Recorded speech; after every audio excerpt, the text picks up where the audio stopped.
સ્થાનિક રાજકારણમાં ભારેલો અગ્નિ યથાવત પ્રજાપતિ સમાજે પોસ્ટરો કર્યા વાયરલ. સ્થાનિક ભાજપ સામે પ્રજાપતિ સમાજનું પોસ્ટર યુદ્ધ શરૂ. આત્મસન્માન સાથે કોઈ બાંધછોડ નહીં તેવા પોસ્ટર થયા વાયરલ. પ્રજાપતિ સમાજનો સીધો સવાલ: રાત દિવસ એક કરી અને ભાજપના વફાદાર રહ્યા અને નેતાઓને ખુરશી ઉપર બેસાડવા રાત દિવસ એક કર્યા અને ફક્ત પ્રજાપતિ સમાજ એક ટિકિટ માંગી, એમાં પેટમાં દુખ્યું. સાથે પ્રજાપતિ સમાજની મળેલી મીટિંગમાં આગેવાનો અને મુખ્યોએ તીખી પ્રતિક્રિયાઓ આપી અને મતદાન વખતે જવાબ દેવામાં આવશે તેવું સર્વાનુમતે નક્કી કરાયું. સાથે જ મતદાન સમયે પોરબંદર ભાજપને મતદાન કરીને જવાબ આપવામાં આવશે.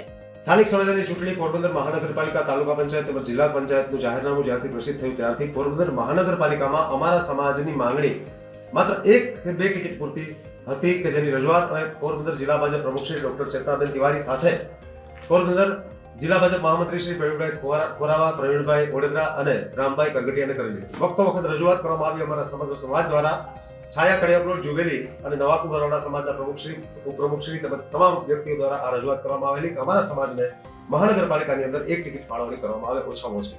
એમ છતાં અમારી લાગણી અને માંગણી સંતોષવામાં ના આવી અને ફોર્મ ભરવાને માટે જ્યારે ઉપરથી પ્રદેશમાંથી યાદી જાહેર કરવામાં આવી ત્યારે અમારા સમાજનું એક પણ નામ એની અંદર હતું નહીં અને અમારી સાથે એ રીતે રાજરમત રમવામાં આવી, દગો કરવામાં આવ્યો, અમારા સ્વાભિમાનને ઠેસ પહોંચાડવામાં આવી.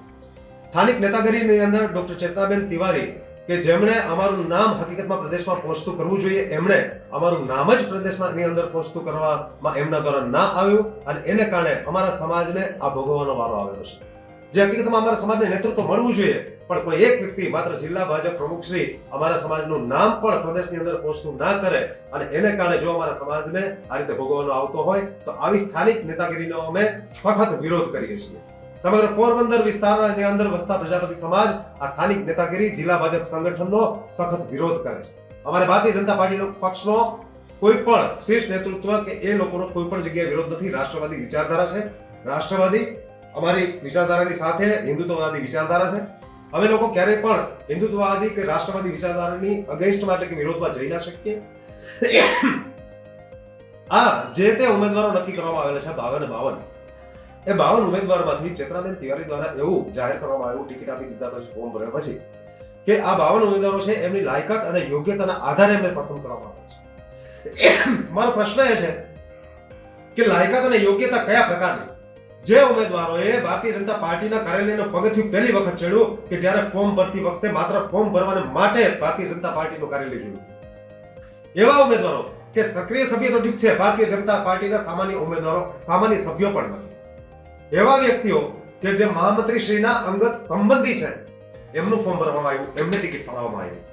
એવા વ્યક્તિઓ કે જે ડોક્ટર ચેતનાબેન તિવારી સાથે કોઈને કોઈ રીતે અંગત રીતે જોડાયેલા છે એમને ટિકિટ ફાળવવામાં આવી. આ સગાવાદ, વાલા દવલાની નીતિ, મારું તારું આ પ્રકારની ભેદભાવ ભરેલી નીતિ અપનાવવામાં આવી અને પ્રજાપતિ સમાજને આ અર્થમાં સંપૂર્ણપણે અન્યાય કરવામાં આવ્યો. આ અન્યાય અમે સાખી લેવાના નથી. અમારો સમગ્ર સમાજ નક્કી કરશે કે આવનારા સમયમાં ચૂંટણીના દિવસે ઈવીએમ ની અંદર એ બેલેટ પેપર કે મતદાન પત્રની અંદર ક્યાં અમારે મતદાન આપવો એ અમારો સમગ્ર સમાજ નક્કી કરશે અને એ દિશામાં અમારો સમાજ જશે, મતદાન કરશે અને અમને અન્યાય કરનાર વ્યક્તિઓને એ પ્રતીત કરાવશે, એ સાબિત કરાવશે કે અમારા પ્રજાપતિ સમાજનું અસ્તિત્વ સમગ્ર પોરબંદરની અંદર રહેલું છે કે જેને આપણે આપ સૌને આવનારા સમયની અંદર માનવું રહ્યું. અમારો ઈરાદો ક્યાંય કોઈને નુકસાની પહોંચાડવાનો નથી પણ અમારે અમારું સ્વાભિમાન ટકાવવા માટે અમારું અસ્તિત્વ છે એ સાબિત કરવાની આપે અમને ફરજ પાડી છે અને એટલા માટે અમે આ કરવા જઈ રહ્યા છીએ. સ્થાનિક નેતાગીરી દ્વારા પ્રદેશ ભાજપ દ્વારા ઘડવામાં આવેલા નિયમો એટલે કે 60 વર્ષથી વધારે ઉંમર ન હોવી જોઈએ, સક્રિય સભ્ય છેલ્લા 4 વર્ષથી હોવા જોઈએ, એ ઉપરાંત 3 ટર્મ ચૂંટણી લડેલા હોવા જોઈએ. આ તમામ નિયમો અને સ્થાનિક નેતાગીરી ઘોડીને પી ગયેલી છે. સ્થાનિક નેતાગીરી પ્રદેશની નેતાગીરી દ્વારા આપેલા નિયમોને પણ અનુસરેલ નથી. પોતાના અંગત સગા સંબંધીઓ, પોતાના અંગત વ્યક્તિઓને ટિકિટ આપવામાં કોઈ પણ નિયમને એ લોકોએ ગણતરીમાં લીધેલો અને એટલા માટે અમારો પ્રજાપતિ સમાજ વાલા દવલાની નીતિનો વિરોધ કરે છે. મારા પોતાના અને તારા મારા એ નીતિનો વિરોધ કરે છે અને આવનારી 26 તારીખે મતદાનના દિવસે અમારો સમગ્ર સમાજ કંઈક નવા જૂની કરવાના મૂડમાં હોય અને અમે અપીલ કરવાના છીએ સમગ્ર સમાજને કે પોતાના સ્વાભિમાનને ધ્યાનમાં રાખી અને મતદાન કરે. બસ આટલું જ અમે કહેવા ઈચ્છીએ છીએ. આના કરતા વિશેષ કશું નથી. આવનાર મહાનગરપાલિકાની ચૂંટણીની અંદરમાં પ્રજાપતિ સમાજ દ્વારા ભાજપની ટિકિટ માંગવામાં આવી છે અને રજૂઆતો પણ કરેલી છે મૌખિક પણ રજૂઆતો કરેલી છે, પરંતુ ભાજપ દ્વારા પ્રજાપતિ સમાજને એક પણ ટિકિટ આપવામાં ના આવી. એનું મુખ્ય કારણ શું હોઈ શકે એ તો ખબર નહીં, પરંતુ જાણવા એવું મળ્યું છે કે જે વિતરણ કરવાનું થતું હતું એ ડૉક્ટર ચેતનાબેન તિવારી દ્વારા કરવામાં આવતું હતું. અમારું નામ પણ હતું. અમને છેક લગન એવું પણ કહ્યું કે તમને ટિકિટ મળી જશે. અંતે અમને ટિકિટ પણ ના મળી. અમે વિરોધ પક્ષમાં પણ ના ઉભી શક્યા. અમને અમારી સમાજને એવો કોઈ મોકો જ ના આપ્યો કે અમે ચૂંટણી લડી શકીએ. તો અમે એવું બધું સમાજે નક્કી કર્યું છે કે અમે હવે તો અમારી ચૂંટણી લડવાની તો અમારી ક્ષમતા થઈ ગઈ છે, પણ અમે અમારા મત દ્વારા ચોક્કસથી જવાબ આપશું કે જે પ્રજાપતિ માટે અન્યાય થયો છે એનો મોટો જવાબ અમે આપશું ને આપશું.